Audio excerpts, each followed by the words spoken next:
Hello, everyone. It is the 12th of August, and we have some sad news for those of you recovering Spice Girl, tweens at that time. The Spice Girls reunion has been axed because Ginger and Sporty cannot get together. Audio Coffee, good evening. Good evening, JKD Buck, Wolfram, and everyone else that's lurking or just listening in the background. I am sad to say that young 13-year-old Mo definitely loved her some Spice Girls. In fact, that was the first CD that I bought, after I reluctantly gave up on cassette tapes. I have told you guys I was born 47 and I refused to give up cassette tapes. I was like, I'm not learning a new technology, just not going to happen. So I have always been technophobic. It wasn't a recent thing, but I did love me my Spice Girls. And of course, Ginger and Sporty, or no, it's Scary, could not get together. Why you always gotta hurt me, Spice Girls? All of you. Jerry Halliwell has allegedly shut down talks of a potential reunion tour because of her frustrations with bandmate Mel B, according to a new report. Halliwell, aka Ginger Spice, is said to be fed up with digs and jibes allegedly made by Scary Spice after months of frosty relations between the two. Chicks, am I right? Just kidding. Good evening, KDP and Squid Pro Quo. Let's see here. What's more, Halliwell's decision to scuttle any possible reunion appears to be motivated, at least in part, by allegations of inappropriate behavior made against her husband, Formula One team Red Bull chief Christian Horner, by a female assistant who used to work with him.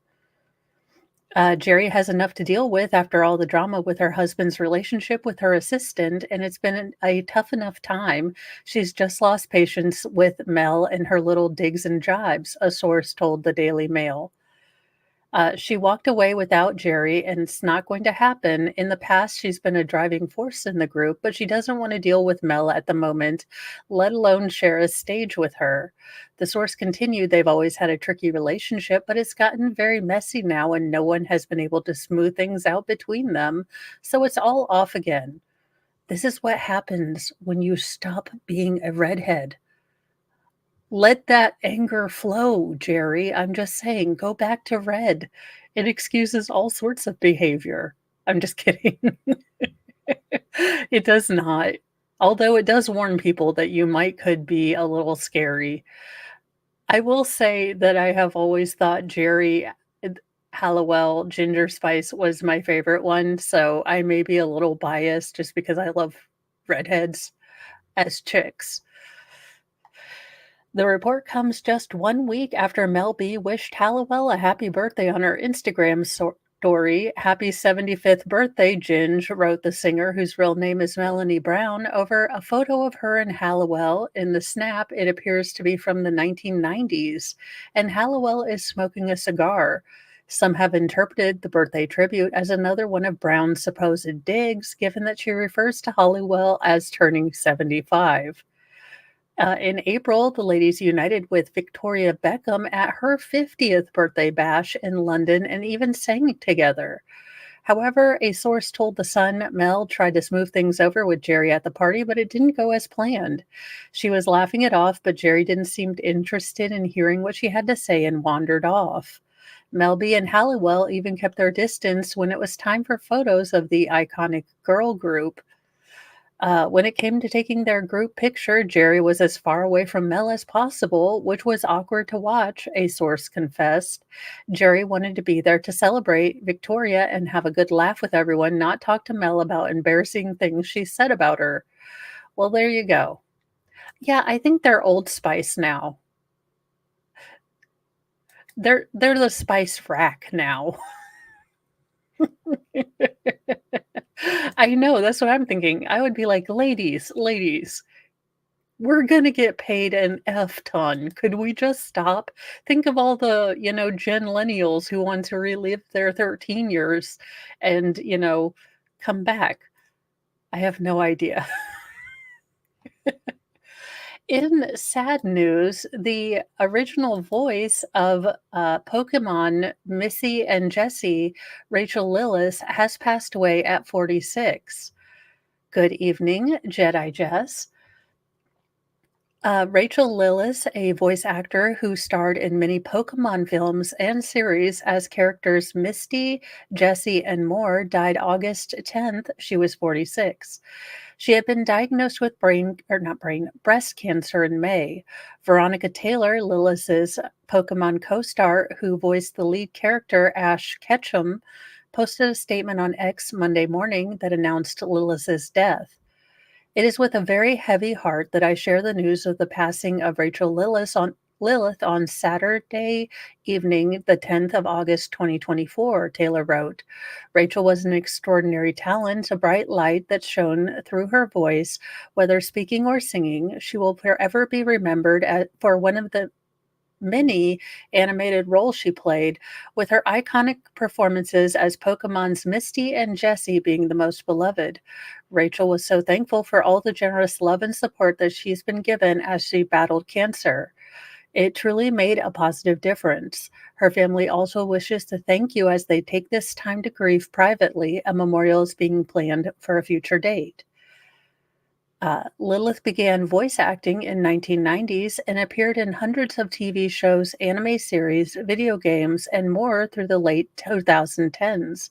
She voiced Missy, the gym leader who specializes in water-type creatures in the original Pokemon anime in 1998. Misty became one of the most popular characters in the early Pokemon universe alongside Ash, his Pikachu, and their friend Brock. She also voiced Jessie, one half of the villainous Team Rocket, alongside her teammate James and their talking Meowth. Look, I did not watch Pokemon all that much. She brought this pink singing Pokemon Jigglypuff to life, in addition to several other creatures. Lilith voiced Jigglypuff in Nintendo's popular Super Smash Bros. Fight game series throughout all four entries. She also voiced the Pokemon Goldeen in the games. She appeared in the 1999 movie Pokemon the First Movie as Missy and Jessie, plus Pokemon the Movie 2000, Mewtwo Returns, Spell of Yonon, Pokemon Forever, Pokemon Heroes. I didn't know. Pocket Monster, which I think has to be translated into something else because I have a whole living with boys. Pocket Monster doesn't mean Pokemon to me. It means me telling the boys not to, do that in public. Stop playing with your Pocket Monster. It's been a long day. I had to go to the Social Security office. And then okay, y'all, I don't know what it is about this general face that says, ask me questions. I might know stuff. Because one woman came into the Social Security office and she's like, do they always ask you at the front desk what you need? And I said, I don't know. I mean, you have to put a little thing in the kiosk, but I don't know if that's a new thing. I haven't been to a I was just like, what about this face says, trust me, I know something. So I'm very sad for this woman's family. I can imagine, just like I like Sailor Moon, I'm sure a lot of Pokemon fans are very sad tonight. And I can only imagine that this has been, you know, it the voices will never be quite the same, and hopefully they do not use AI to capture her voice and then not pay another voice actor. But it's Hollywood, so probably the most evil tactic is what they'll do, and they'll probably just cobble together some AI voice instead of paying another voice actor. Now, if you need diabetes like yesterday, this monstrosity will surely get you all of the Sally Struthers commercials. I can I can only see my youngest, most feral wanting 8 of these, and I can't imagine. But cotton candy burritos are Americans' latest deliciously horrifying stadium food. What in the name of all that is unholy and diabetes is this? Oh, yeah, let's just wrap cotton candy around sprinkles and gummy bears. I mean, you get all basic food groups of sugar. You get your high fructose, sugar, you get your crystallized sugar, you get your sprinkles. Okay, this can only be enough to put you into an entirely food coma, I think. Hyped up Arizona Cardinal fans are liable to push a sugar rush to the field after downing this stadium sweet snack. All right, Sal, I'm going to need you to do some investigating. I need you to get some of the one of these and then tell me how you feel for science. Or is he the Diamondbacks? I didn't know Arizona had 2 baseball teams. Shows how much I know about sports ball, y'all. The Cardinals unveiled a bizarre new culinary concoction to be offered at the State Farm Stadium in Glendale, Arizona for the 2024 season. A cotton candy burrito. Cardinals senior vice president for media relations, Mark Dalton, shared a photo and video of the latest stadium food offering on X, showing a sign for a burrito that describes it as an ice cream and candy wrapped in cotton candy. No, let's add, oh, squid pro quo. Thanks. I was like, they have 2 baseball teams? Shows how much I know sports ball. Thank you, chat. You are all amazing for helping me out with these things. I have no idea. um, no, we needed to add ice cream to this because we seriously did not have enough sugar. I can't yell. What the actual Schnell? According to Arizona Sports, the burrito is filled with Fruity Pebbles, Fruit Loops, marshmallows, Skittles, mini M&Ms, gummy bears, sprinkles, and all wrapped in a cotton candy shell. This is like if my wild most feral decided all of his food groups.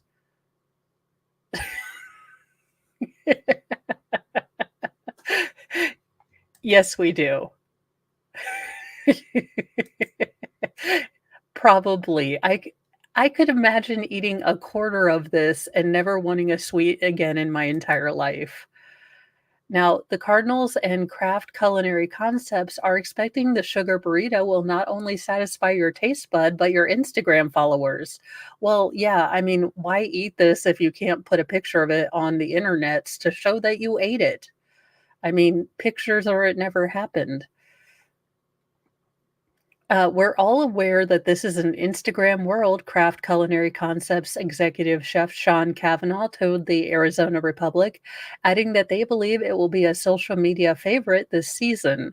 Cardinal fans will have more than just the cotton candy burrito to take a bite out of this football season. State Farm Arena will also offer flaming hot Cheeto chicken tenders, which are chicken tenders covered in nacho cheese and crushed up flaming Cheetos. Arizona Sports reported. There will also be a chicken and waffle sandwich in which the waffles serve as the bread for the fried chicken with fixings of butter, deep fried honey cheese bites, and a fried pickle. Well, if you'd like a heart attack, insulin resistance, and possible BMI issues, go to the Arizona games. Good evening, Obscure Destinations Outdoors. That this I'm guessing this was in Revelation. I mean, especially after you give it to a 5-year-old and they turn into, a wild feral creature. I can only imagine this was foretold in all ancient tomes. In what in the world is going on? Steph Curry got into a little bit of a tussle fussle with the Paris police for I have no idea what reason. I would hope so. I would hope that that would include like a gym membership and, possibly an intervention with the sugar fairy. Steph Curry's wife, Aisha Draymond Green, involved in a tense confrontation with Paris police. You might wanna be careful with Paris police. Paris police will go, like, cray cray on some protesters, okay? So, I'm just saying, Paris police, you know, the French riot as a national pastime, maybe don't test the police there as much. Aisha Curry, the wife of Warriors star and Team USA Olympics hero Steph Curry, appeared to tear up following a tense encounter with the French police at an undisclosed location in Paris while attempting to return to their car Saturday after the gold medal game, according to a video posted to YouTube by The Hollywood Fix. During the nearly 3-minute encounter, Sonia Curry, Curry's mother, and the Golden State teammate Draymond Green were also speaking to police officers, while Aisha carried the couple's youngest son, Cassis, as another child who appeared to be Curry's oldest son, Cannon, walked with a flag draped around his shoulders. Look, they won't let us go back over there where we came from, Sonia told the officers while pointing toward the direction away from the camera. They won't let the driver come here and they won't let us go back over there. One man in the video who was translating the conversation between Sonia and the police officer said that the president was coming by, so no one was allowed to cross the street until he passed. French President Emmanuel Macron, uh, who was probably fresh away from it seems like maybe she was reading more into this, it seems like maybe she was exhausted, she has a newborn and she just wanted to get to her car after the game, but because the French president, was going to be passing this road, the police were not letting anyone pass for security reasons. So I can understand being just at the end of your mom rope. It is late at night. You already know that this child whom you are carrying in this little kangaroo pouch is going to be up every hour on the hour to nurse, and you would just like to get home and take your bra off. I completely understand why, she would be at the end of her rope, but it doesn't seem like the police were doing anything specifically to her. It just seemed to be one of those things. And I can totally understand. Yeah, Macron's a little weird. Again, no one is supposed to marry the chick from The Graduate. I didn't think. I mean, we're supposed to be oddly unnerved by Dennis Hopper, dating this 60-year-old chick, but he's not supposed to marry her. But I guess when in France. At one point, as the back and forth continued, Green accused the officers of allegedly hitting the baby. Now, I didn't see anything like that in the video, but again, you're tired, and I'm sure that everything was just over it. If they did hit the baby, then that is uncalled for, even for the French, and I'm gonna need you to stop it. Good evening, Peachy Peaches.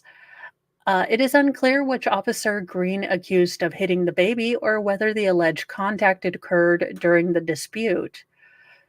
The video was stopped after 3 minutes, and how long the dispute lasted after that, as well as the time that elapsed before the clip began, also remains unclear. Curry's family and Green were all in attendance to watch the gold medal game Saturday when Team USA defeated France 98 to 87 behind Curry's 24 points, which included 3-pointers inside the final 3 minutes of the games. Good evening, Bush McFadden and Heidi.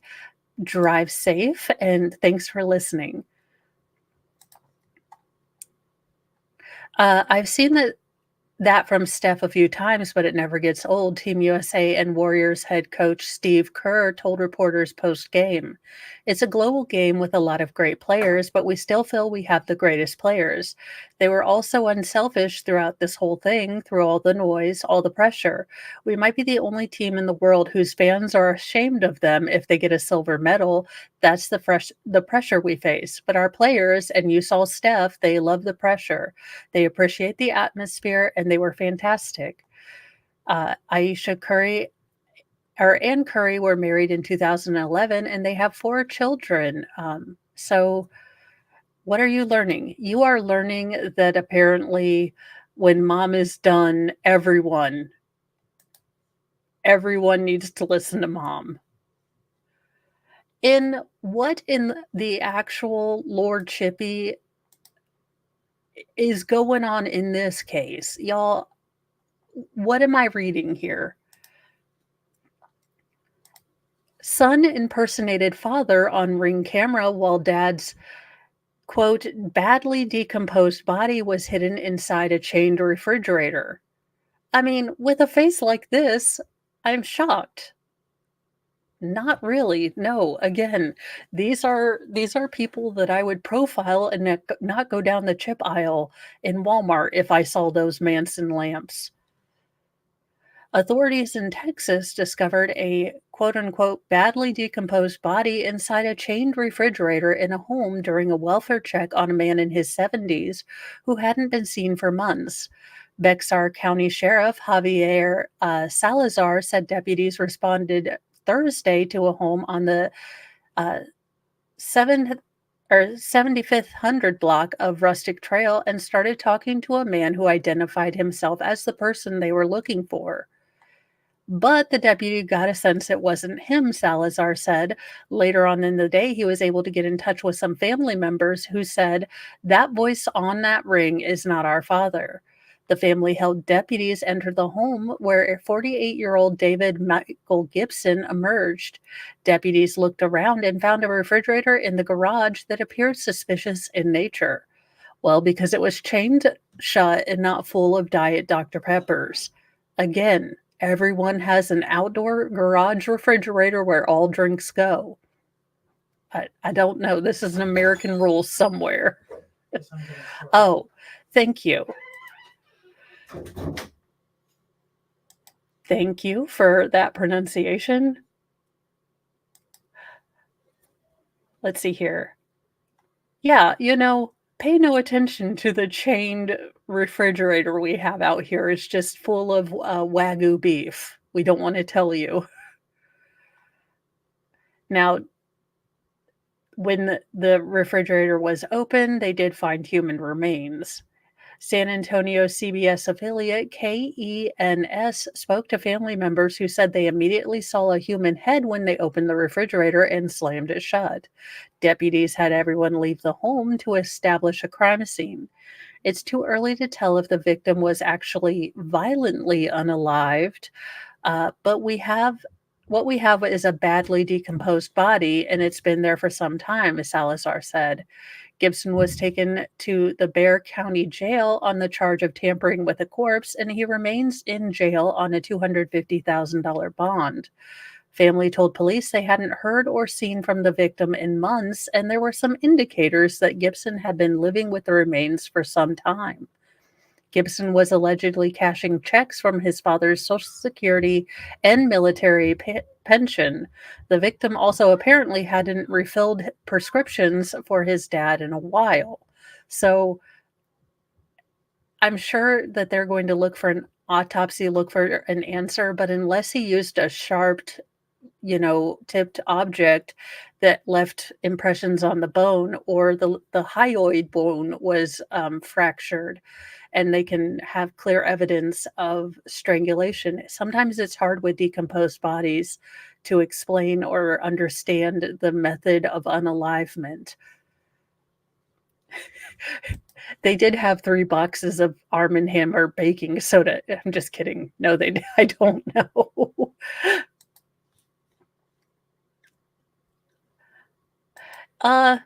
In a sign of things maybe we should worry just a scotch about, doomsday dens are how the ultra-rich are souping up their high-tech bunkers for the end times.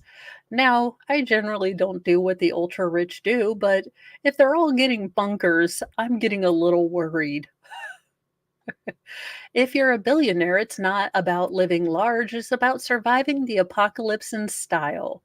Gone are the days when a panic room in the basement was enough to calm the nerves of the world's elite. Now the ultra wealthy are turning their palatial homes into state of the art fortresses, complete with all the bells and whistles to fend off everything from intruders to the end of civilization as we know it. Or in California, they call that Tuesday. I'm just joking. I love you people from California. Al Corby, a veteran in the world of luxury security, knows a thing or two about keeping the rich safe. I mean, look at these things. Can I please be invited to a ultra rich bunker? I mean, for a friend. Uh, His company, SAFE Strategic Armored Fortified Environments, has been catering to the needs of the super rich for half a century. He works alongside his wife, Naomi, who handles the health and wellness aspects of the business, such as emergency medical services and supplies. Posh fittings aside, there's no secret that the uber wealthy have always been targets, whether it's kidnappers, activists, or angry mobs looking to eat the rich. Argentine soccer superstar Lionel Messi, for instance, was recently a victim of a major vandalism incident at his Ibiza, Spain mansion by a radical climate change activist group.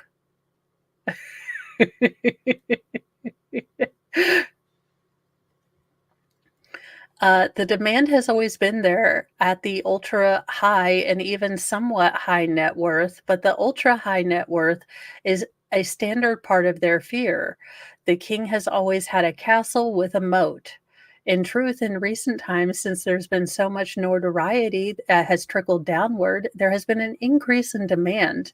It's a different category of people. Maybe someone that was worth 10 million 5, 10 years ago would never have considered this, but now they're starting to think, wait a minute, I've I've seen all the news for 2024. I'm investing in a bunker. If you're going to be able to survive underground, we want you to be having fun, Corby told CNN. It Take one of Corby's latest projects, a spiraling top secret estate nestled in 200 acres of US wilderness. This isn't your typical doomsday prepper hideout. This one has a moat, a 30-foot deep one, but it also comes with a modern twist. Please tell me there's alligators with lasers. Alligators with lasers. Come on, make my day 2024. Let's see here. No, dang it. It does not have that. The more elaborate they get, the longer they take. One of his builds, one north of $100 million, was sculpted from solid Okay, y'all are having way too much fun with this Hunger Games pre-purge thing. Oh my gosh. I hope you're okay and everyone is safe, Cynthia Fire Fairy 42.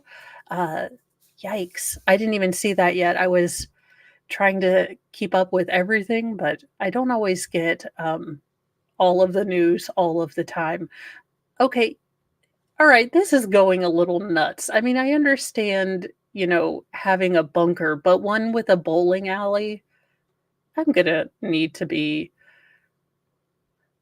I'm gonna need people to stop with this. I guess they also have spas. Well, there you go. If you have, just a cool 100 mil lying around and would like a bowling ball alley bunker, then, call safe. I'm sure they'll be okay. In infuriating news, allegedly, a man claiming to be the Uvalde shooter's uncle begged authorities to let him talk the suspect down during the Uvalde event. 911 call reveals. So I don't know that they have sourced out whether this is truly the uncle, but this does seem to be some new information coming out here lately on the Uvalde case. A man claiming to be the uncle of Uvalde shooter Salvador Ramos called 911 during the May 2022 mass unaliving at Robb Elementary School and begged the dispatcher to connect him with his nephew in hopes that he could end the situation. Yes, this is the one where the cops did not go in.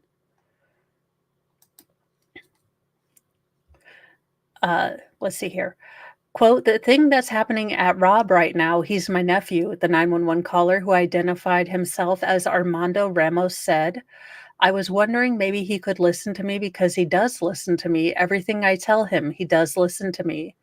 The audio is part of a trove of body cam and dash cam videos, audio recordings of 911 calls, and radio communication documents and text message the city released more than 2 years after the shooting that led 19 children and two teachers dead in Uvalde, Texas. Most of the material released was previously reported by CNN. The files, some of which were redacted, were only released after CNN and more than a dozen other major news outlets filed a lawsuit to obtain public records related to the massacre. Ramos's call came into dispatch at 12:57, just 7 minutes after law enforcement used a janitor key to breach the locked classroom door and shot and unalived the suspect. Unaware that his nephew was already not alive, Ramos said that he could speak with him and maybe he would stand down or do something to turn himself in.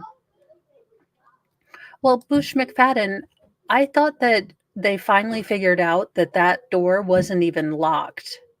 They'd gone through all of this ridiculousness to find the key, and that door wasn't even locked. Let's see here. The conversation lasted just over 6 minutes, during which time Ramos can be heard saying, "Why did you do this? Why? And please don't do nothing stupid." At one point, Ramos told the dispatcher, "I think he's shooting children. He has the classroom hostage." Ramos said that his nephew was with him the night before the unaliving craziness happened, along with other family members. While he told the dispatcher he wasn't aware of any changes in the shooter's behavior prior to the incident, he did mention that the nephew indicated that his grandmother was bugging him. For the families of the victims, the release is long overdue. The law enforcement has been heavily criticized for their failed response to what became one of the most deadly shootings at a K through 12 school in the United States.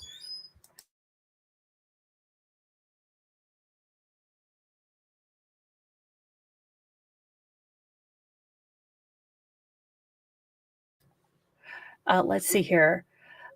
While victims were wounded, some of them were kids calling the 911, saying, "We're still here. We're still here. Please send help." And these kids, I mean, as a parent, I am so glad that these kids did not know that there were just a bunch of dudes, 400 of them, just hanging out right outside the hallway, because I could only imagine how much worse it would be for those kids to have known that a bunch of cops had their fingers stuck so far up their own behinds that they were right outside the daggone door and that their parents were stopped. And yeah, I'm still salty about that because as a parent, if I choose to take, possible freedom seeds flying toward me so I can maybe protect my children or protect other children, I don't think I should be stopped. But they arrested parents, they tased parents, and all of those officers should be in jail. I will get off my soap and rant box, but ugh. Let's see here. It took 376 law enforcement officers on scene 77 minutes to confront and unalive the gunman from the time he entered the school through an unlocked door. More than 90 Texas Department of Public Safety officers responded to the scene and were among the first to arrive. In one of the 911 calls, first reported by CNN in the months after the shooting, a 10-year-old girl trapped in the classrooms tells the police dispatcher to hurry because there are a lot of dead bodies. Brent Cross's nephew, Uzziah Garcia, 10 years old, was killed during this. Cross told the Associated Press families were not given advance notice of records being released Saturday, but said it was long overdue. If we thought we could get anything we wanted, we'd ask for a time machine to go back and save our children, but we can't. So all we're asking is for justice, accountability, and transparency, and they refuse to give this to us, Cross said. Jesse Rizzo, the uncle of Jacqueline Cesares, 9, who was also killed in the shooting, said the document release reignites anger because the documents show just how long law enforcement waited. Perhaps if they were to have breached earlier, they could have saved lives, including my nieces. As criticism was mounting in the hours and days after the massacre, some officers were worried about their own safety. Text messages released Saturday show. I want to find something, but I have no F's to give for these officers. Not one. They're all jarred up. 1 second, you guys. Give me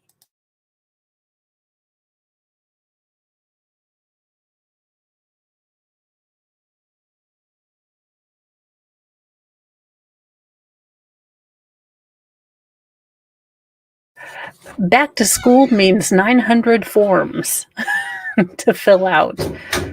Let's see. Among the hundreds of pages of messages, a series of texts show a group of officers expressing their fear for their safety. In text messages, multiple officers asked their photos to be removed from the department's website after they felt like they were being blamed for the failed response.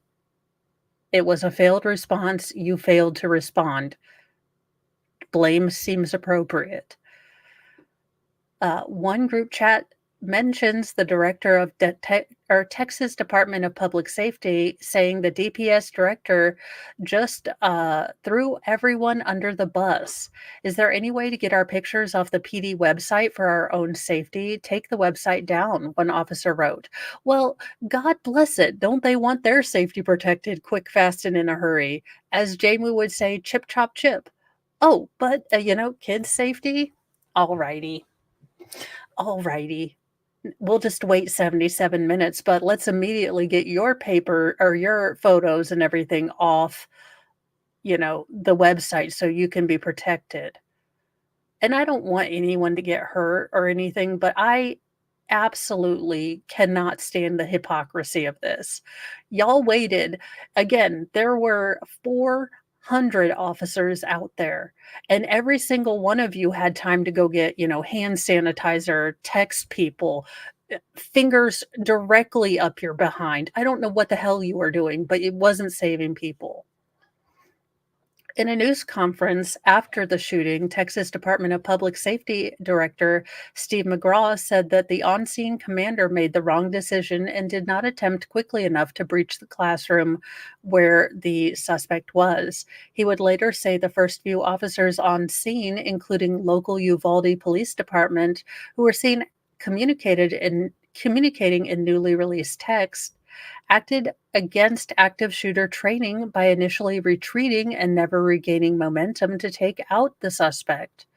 CNN has reached out to the Texas Department of Safety for a response to the officer's assertions Saturday. In an interview this week, former Uvalde School Police Chief Pete Arredondo told CNN he felt he was a scapegoat from the very beginning. All right. Come over here to Mama Mo with all of her blonde roots showing. Pete Arredondo, you failed. You are not a scapegoat. You failed in the one mission that we pay you for, protecting children. You are not a scapegoat. No one just pointed a finger through a, dart of justice, as Sarah Boone would say, and, accidentally hit your behind. You had all of the training. You just got special funding for this kind of training. You just had it, and then all of your officers acted like the Secret Service in Butler, Pennsylvania. Ugh. Arredondo was indicted in June by a grand jury and has been booked on 10 counts of child endangerment and known criminal negligence for failing to recognize the incident was an active shooting and failing to take proper action to intervene. Arredondo said he never considered himself to be an incident commander. Oh, you do? I didn't realize how big it was. I'm making Mr. Mo make my entire an entire shelf for it. But, yes, I did get that as a gift to me for, well, saving money. He entered a plea of not guilty to these charges last month. Former police school officer Adrian Gonzalez was also indicted on criminal charges related to law enforcement's failed response to the shooting. Gonzalez also entered a plea of not guilty on July 25th. Honestly, I do not care that these cops again, the fact that these cops want safety protection immediately shows me that you are not men, you are not protectors, you are not anyone that I want in charge of power or safety. If you're more worried about yourself and not protecting children when you can hear screams in the hallway, I have never understood how you could hear screams in the hallway. How could hear kids screaming and not do anything. And I know I have gone on a rant and I don't mean to, but this case is such a load of bollocks.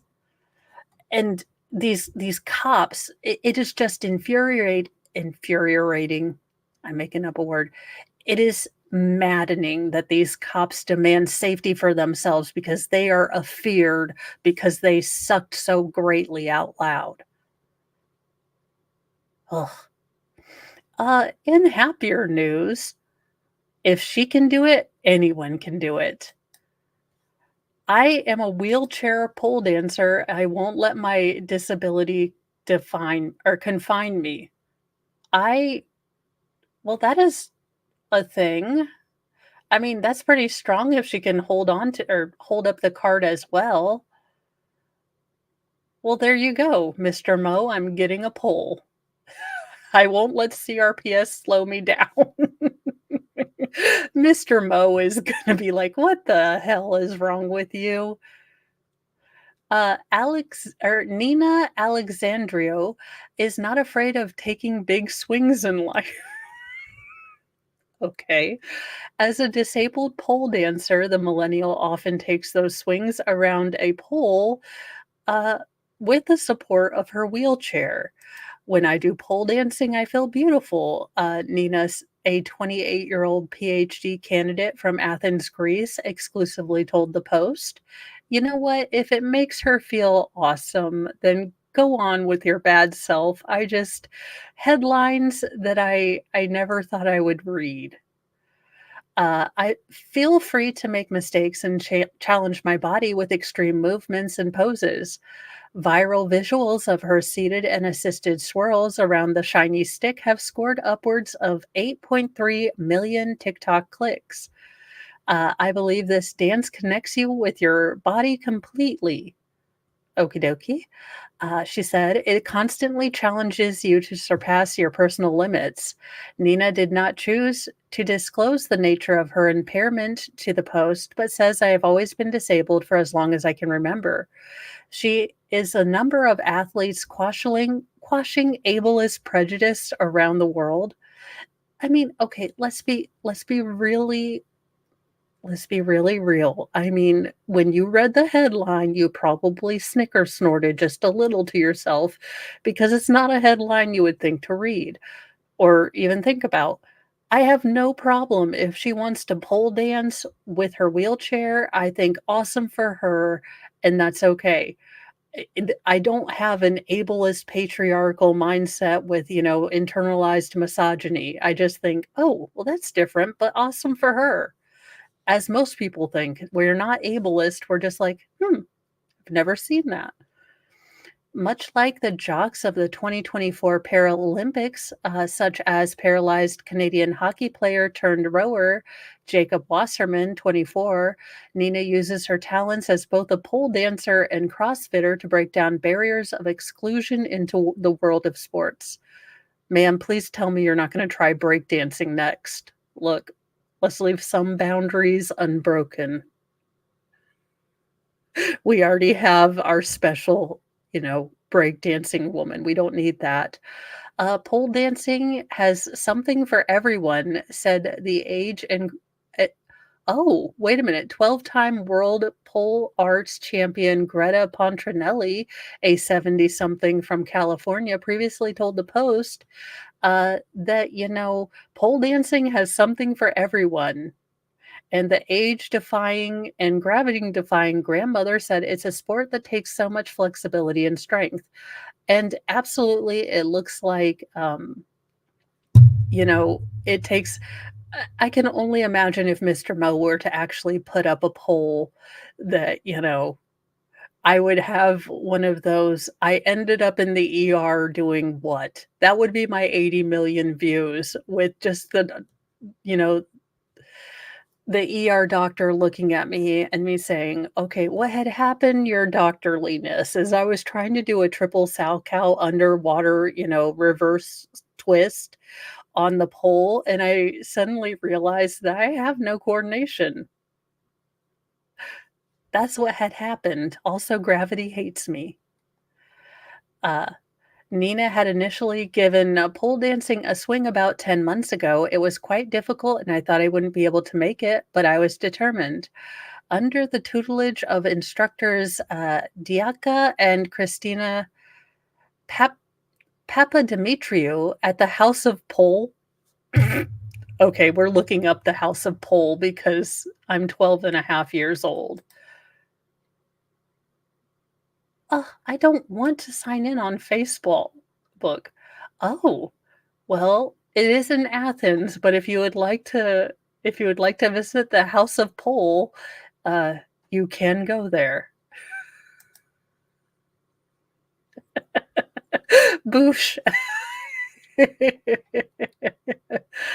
Well, you know what? I'm happy and proud for her. I think that sometimes when our body changes or, hey, maybe it doesn't work the way it used to, we can kind of get stuck in a mindset of what we can't do versus what we can.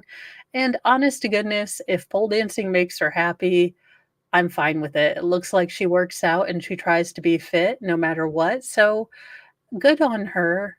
I I'm not all that upset, and I don't really care if she pole dances with a wheelchair.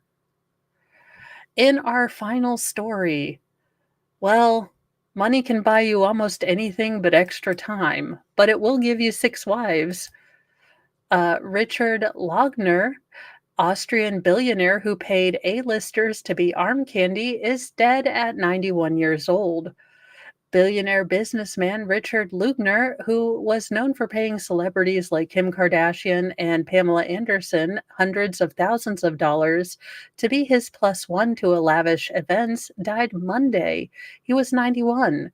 The Austrian entrepreneur who just married his sixth wife, Simone Rielander, 2 months ago, reportedly passed away at his villa in Vienna, according to multiple outlets. First responders rushed to his home Monday but were unable to revive him, the Sun reported. Oh, look at him. He's just 91 years young and his sixth wife.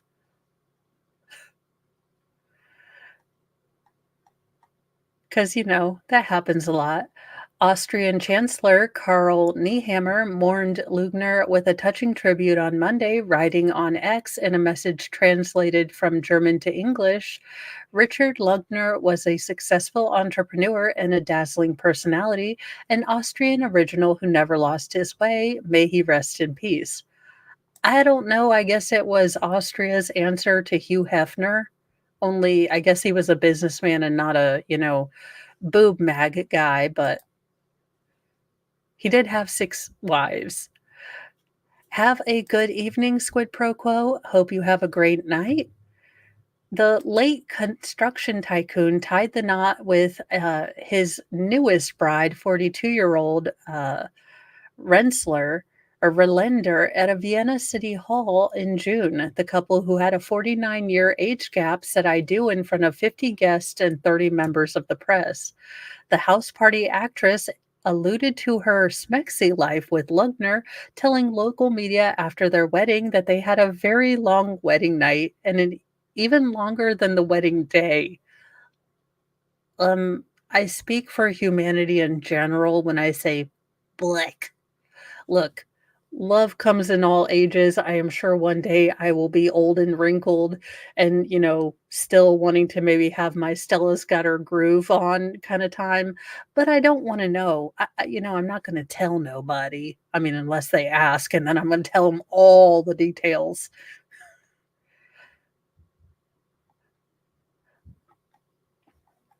I mean, Aeneas, hey, he's wearing a top hat. I mean, who doesn't hate a top hat?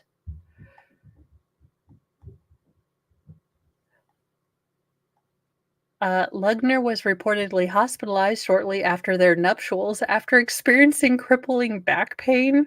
Well, I mean, she did make him, have a really, really long wedding night.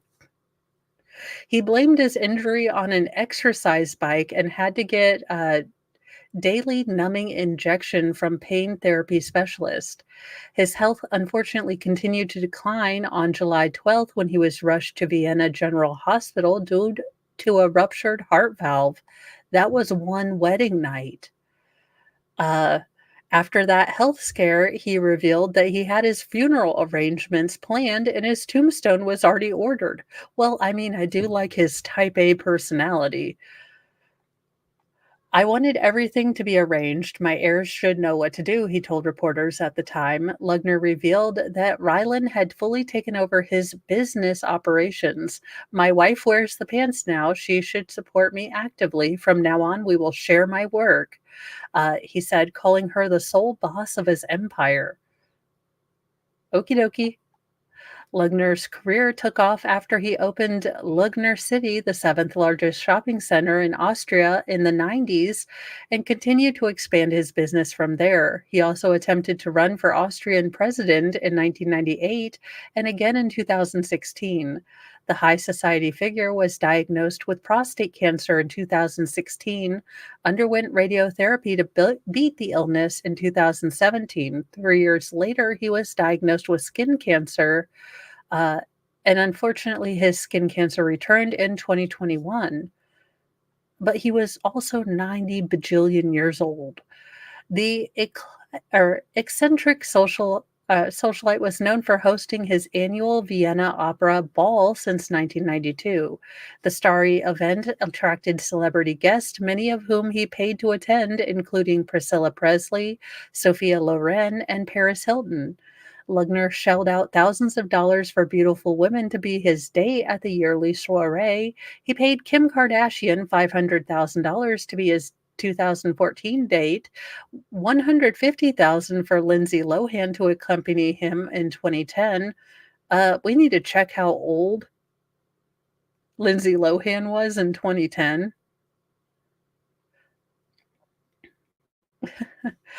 Lugner previously went on a date with Kardashian, who was married to Christian Gremmer, or he was married to Christine Bremner from 1961 to 1978, Cornelia Lofswaller from 1979 to 1983, Suzanne Dietrich from 1984 to 1989, Christina Lugner from 1990 to 2007, and Kathy Schmitz from 2014 to 2016. Well, there you go. He's led a rich life with a bunch of wives and, oh, okay, well, that's good. So he's you know what? If I were a gajillionaire, I would have all the cool people around me when I wanted people around me, but mostly I just live in Wyoming and probably not people. I don't know. I'm just saying I probably wouldn't be a party animal like him. I hope you guys have had a good evening, and let me see who I can send you off to. Doo-doo-doo.